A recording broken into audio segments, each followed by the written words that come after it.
Välkommen to Forfälliness Bellisting.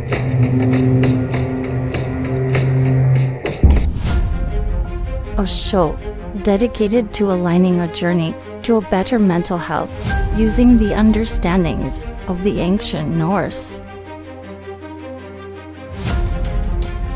Join us each weekday morning at 7 a.m. Alaska time.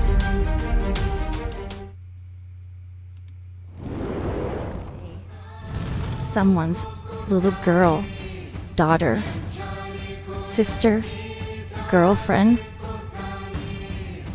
fiance, wife, cousin, mother, auntie, grandmother, great grandmother, elder, disappears, shattering, a family, a community, the world. There is something we can all do. Remember them. Like that.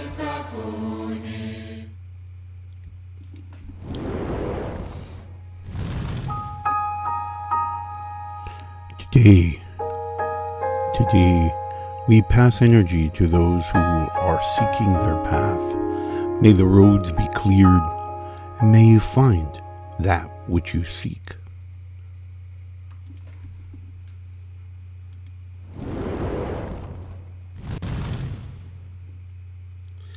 Good morgen, and happy Wotan's Day to you. Today we celebrate the Norse god Wotan, who would be later learned or later known as Odin. Today I want to talk about the collection that builds this thing called wisdom, but also builds this thing called imagination, and how it affects every minute of every day of our lives. Before we get started today, I want to say thank you to all of you who have liked, followed, and subscribed on any of the channels that we broadcast on, including this morning. We're live again on TikTok.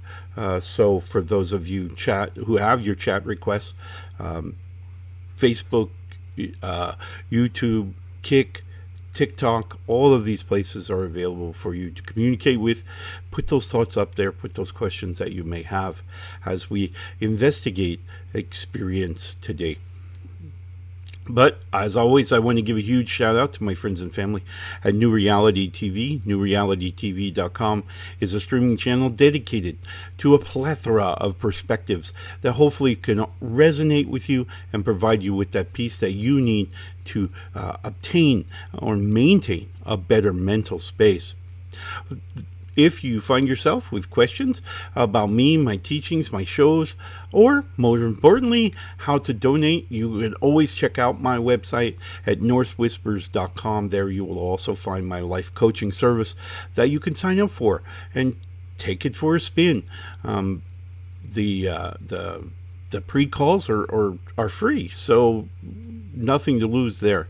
So if you do want to donate, you're welcome to visit our website at pay.akulfhednar.com, and there you can make a donation as large or as small as you'd like, as often as you'd like, to help us support this electronic platform and certainly our visible or our visitation throughout the world, helping people find their better mental space. All right, so today we're talking about Odin and the Norse god Odin of Asgard, the king of Asgard, the chieftain of the Aesir tribe of the Norse gods.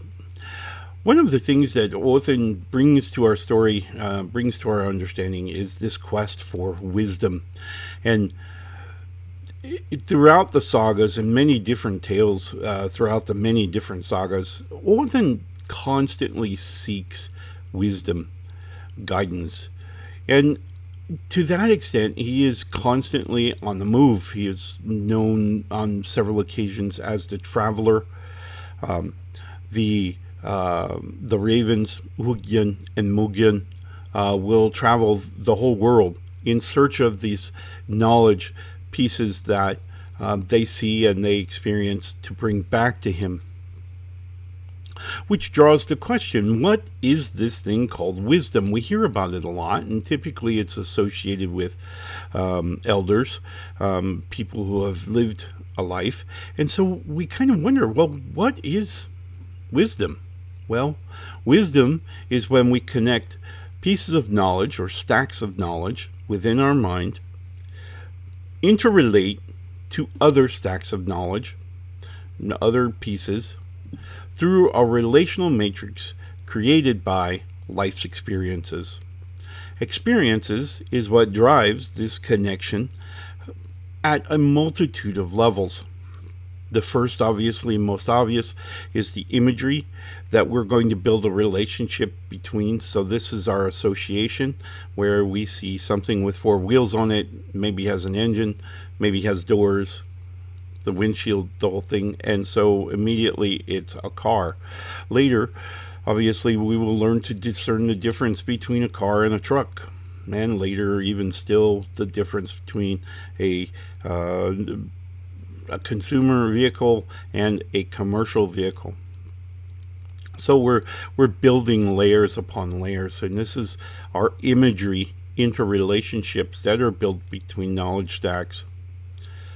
The second thing that we're going to build on is intellect, is when things are generally related to one another. If we think about mathematics as an example, and we think about fractions, a lot of people have kind of this mental block of fractions. But if you take it out of the fraction format and you put it into, say, money,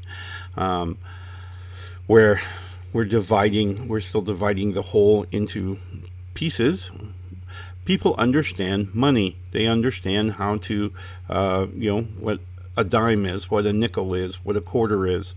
And so we can begin to divide up this idea called fractions. So again, we're interrelating now money. We're making this relationship between what we know of as fractions, as parts, pieces, and we're connecting it to money, it also having parts and pieces. So now we have this relationship. So we can connect these things. Finally, the last and probably the most important is, of the three anyway, is the emotional connection. So if we see something in our experience of life, that vision, that image or intellect is then going to drive an emotional connection. So it's super important that we understand those three things. The life's experiences then connect everything within our mind together. This is called wisdom. Now, wisdom also serves a second function in that it has this thing called our imagination. Our imagination is going to feed into every sensory input we take in.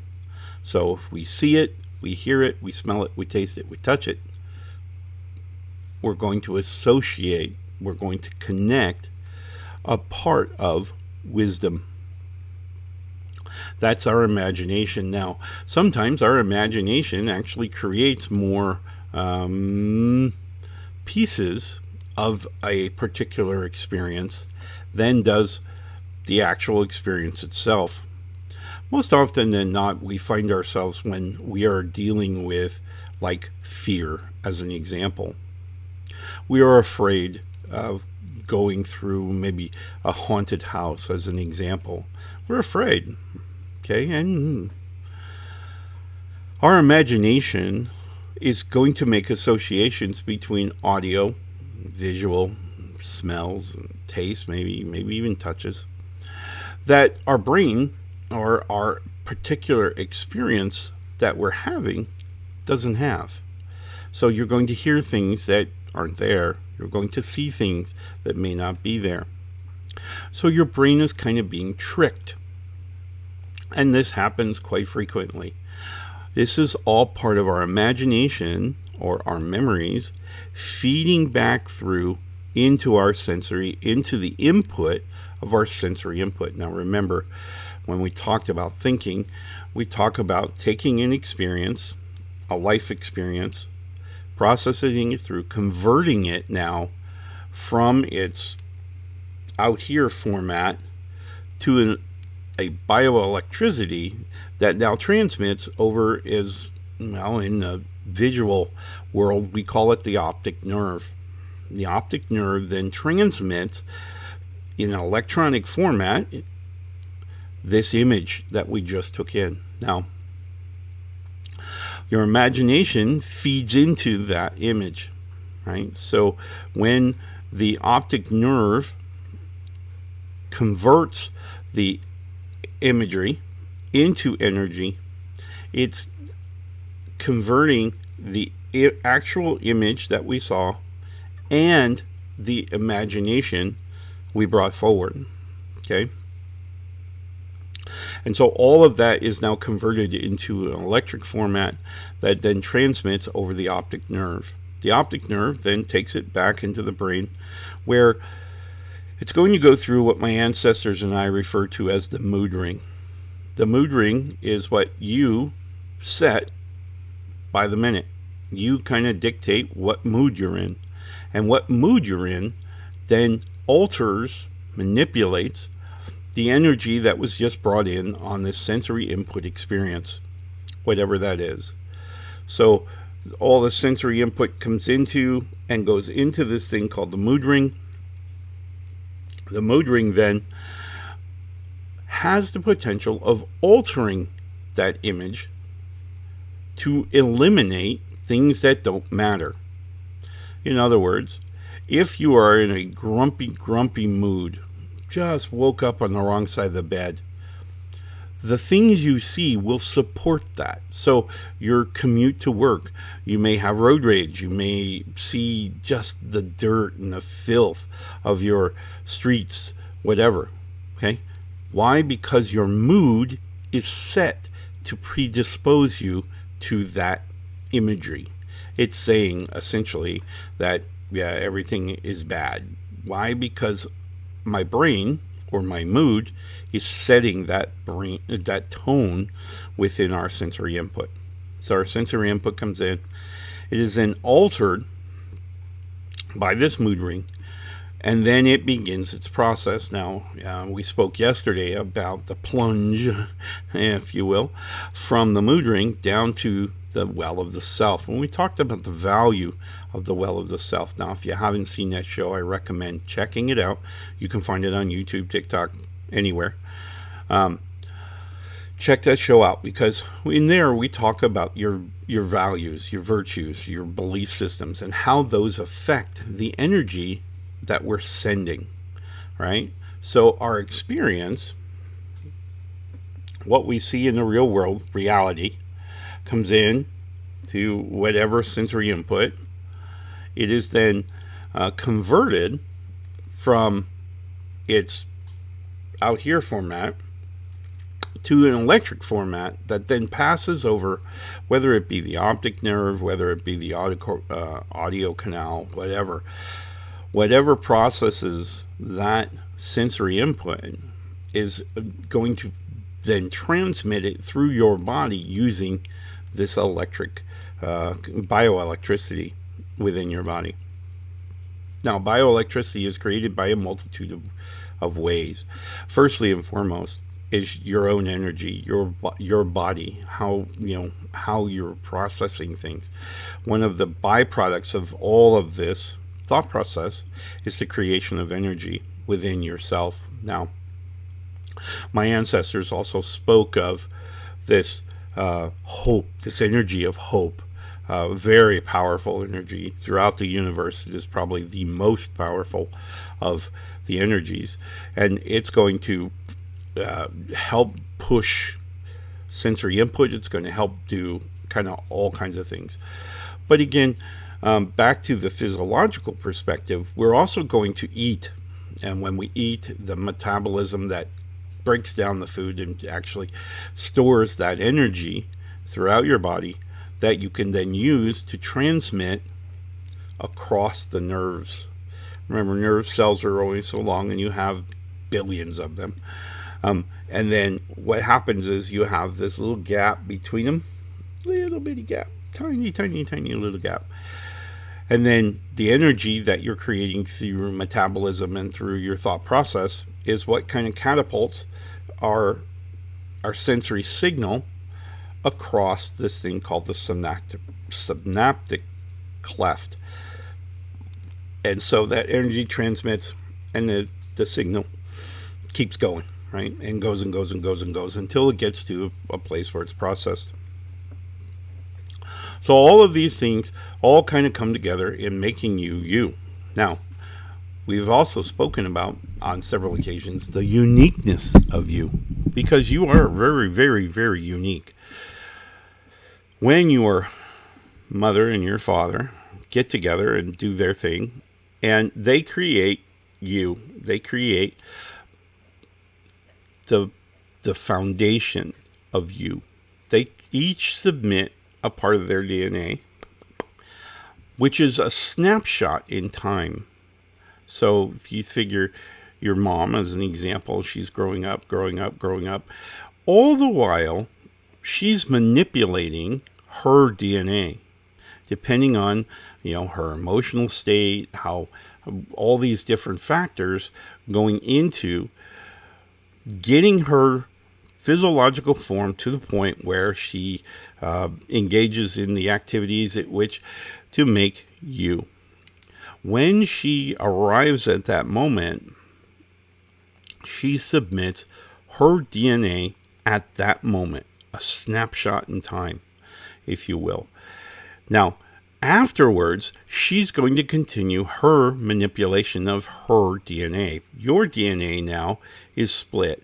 Your dad does the same thing, and those two snapshots are now going to negotiate and determine what you get out of it, right? So mom's blue-eyed, dad's brown-eyed, coin toss, you got brown eyes, congratulations. So all of these things. Now, there are many things, we know from science that are predictable as far as those two coming together and what's going to be a dominant versus what's going to become recessive in the gene pool that makes you you. Now, at that moment, Shazam! At that moment of your conception, these two DNAs coming together, forming you, that's a snapshot in time. From that moment till now and beyond, you will continue to manipulate your DNA through experiences, through your life's experiences. Your life's experiences, we've spoken about before, ultimately creates some form of biochemistry. That biochemistry, when it's going through the bloodstream, is going to alter, or has the potential of altering, your DNA, changing you from who you were to who you are. And again, in the same way, we control that. So, do we make us us? Yes, we absolutely do. Hands down. All right? So, yes, you are a very important part, and your thought process, your emotional processing is the critical key necessary for our evolution. So, when we think about thinking, we have to think about our DNA when we talk about dropping this energy down into the well of the selves, and part of what's in the well of the self now is our DNA. Maybe it's the diameter of the well, maybe it's the depth of the well.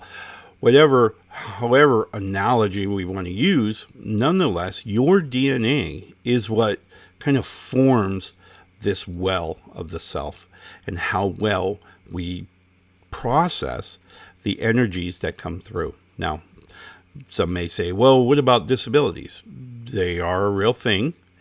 And what typically happens, and this science has proven this, is when we have one sensory input blocked off, if you will, for whatever reason, others will kind of up their game. So if we are blind, as an example, we most often may have a greater sense of hearing.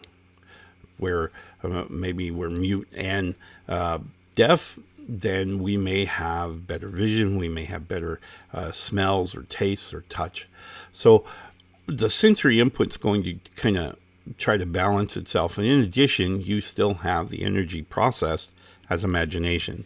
So blind individuals who are without sight have a level of imagery behind their eyelids, if you will. They have a level of imagery that they can kind of conjure up. Well, where do they get this imagery if they've never seen anything? Well, most often than not, this imagery is given to us through our sensory connection, or through our spiritual connection, rather.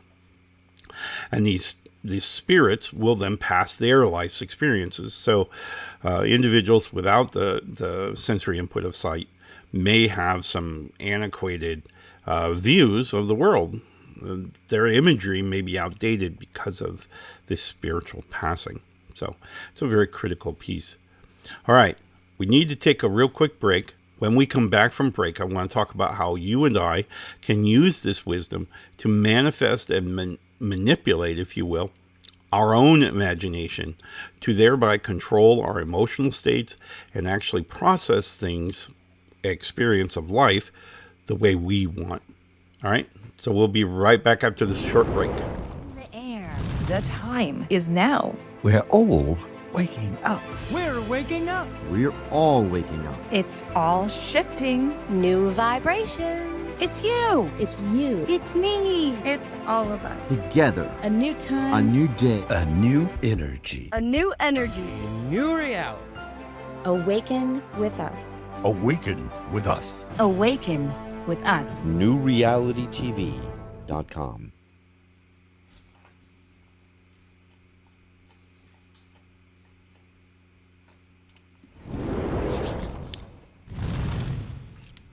All right. Hey, and thank you for taking that quick break with us. As always, our friends at New Reality TV family. So check them out. I also want to call out Vinci Art. You should see soon. We will have the artwork up, and you'll be able to see it. But VinciArt.com. A wonderful collection of art for your home and office. You will not be disappointed. Check them out. They're very cost effective and excellent products that you'll be pleased to display in your home, your office, or gallery. Wonderful work. So check them out. VinciArt.com, VinciArt.com. So check them out. All right, today we're talking about wisdom, and we're talking about how you and I can use this to kind of manifest our own destiny. So let's talk about what that's going to take. Well, as we spoke about before, we talked about the sensory input coming into our physical form in some way. Sight, smell, taste, hearing, touch. All of these things are going to bring in this sensory input, and sensory input is then immediately converted from out here to in there, which is kind of this bioelectricity, if you will. That's going to then transmit this image across your optic nerve into your brain, to where your brain is going to apply emotions to it and then store it in what's called memories. But we mentioned the first thing that we're going to kind of run into, and that is this mood ring.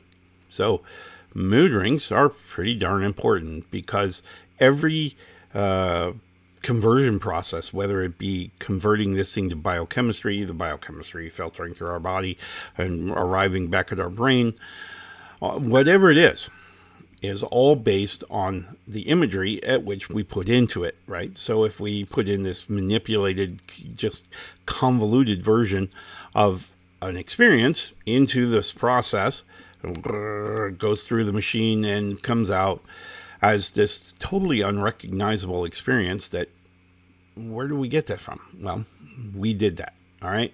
So understanding the first step, and the first step is that mood ring. We have got to set our mood ring to expect wonder, to expect beauty, to expect love, harmony, joy, peace, harmony. All of these wonderful things are all visible in the spectrum of this experience called reality. Many people think about viewing life, viewing our experiences in much the same way that we view the spectrum of light. Of the whole spectrum of light that's available, we see a pretty small part of it. It's pretty expansive.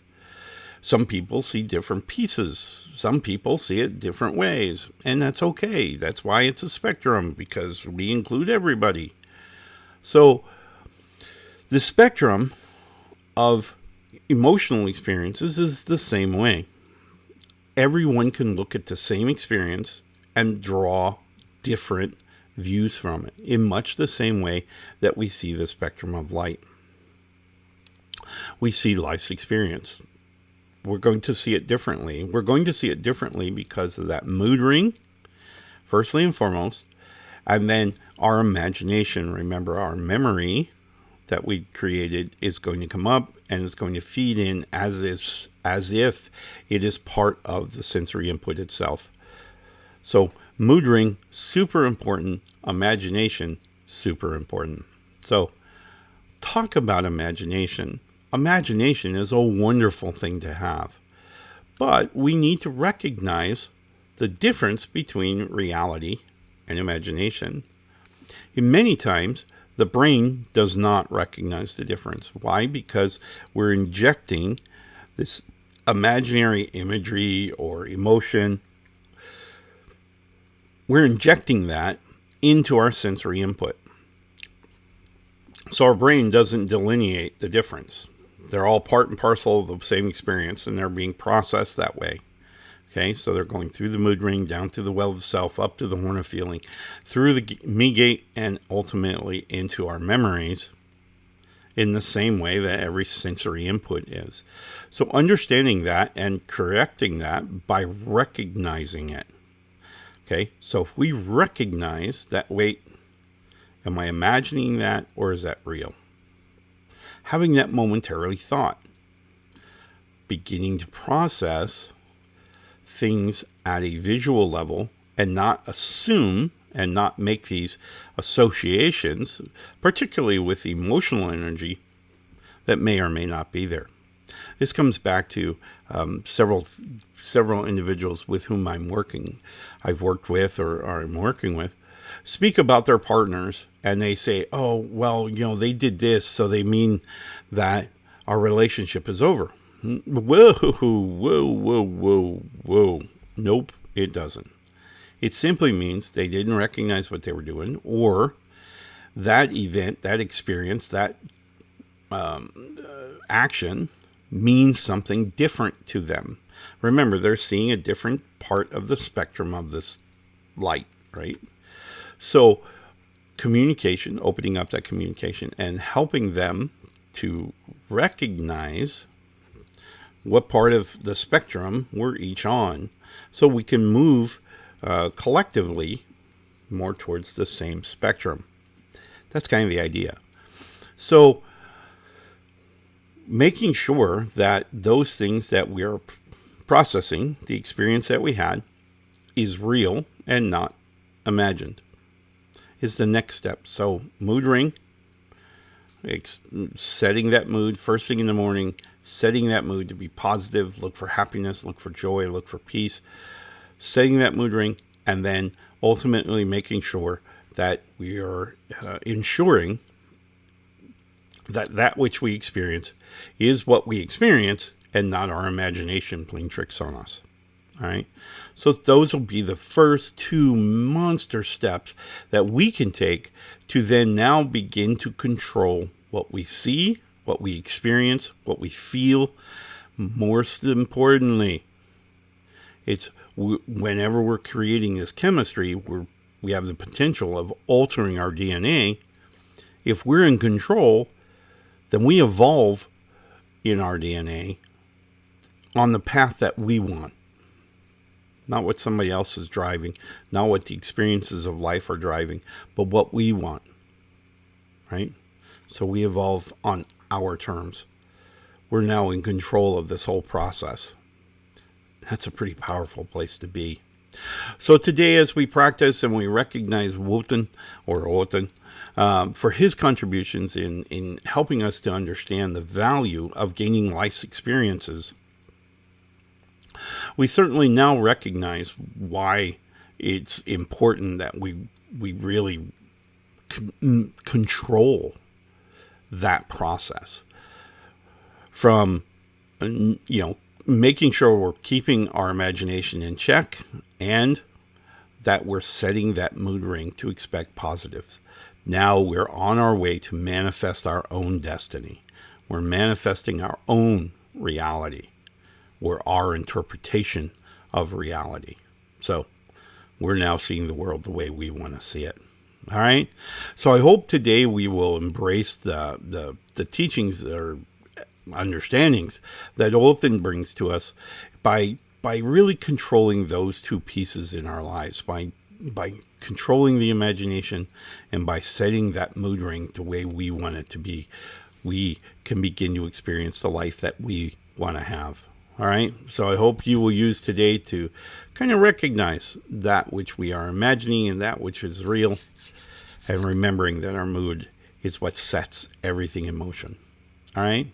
So I will see you again tonight, where we'll spork small. Tonight we have a great topic where we'll be talking more about this, but we're also going to explain how our culture really affects what and how we interpret our lives. So hopefully you'll join us for that 6:30 tonight, right here on whatever channel you're watching us on.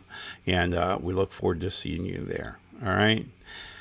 Love and light. I wish you the very best Wotan's Day, and we will see you again this evening. Love and light, my friends. Watching Ulfhednar's Belly Snake, a special production of Whispers of the Norse. Brought to you by the Alaska ulfhednar in South Central Alaska. Guidance and wisdom, courtesy of an ancient Celtic Norse shaman.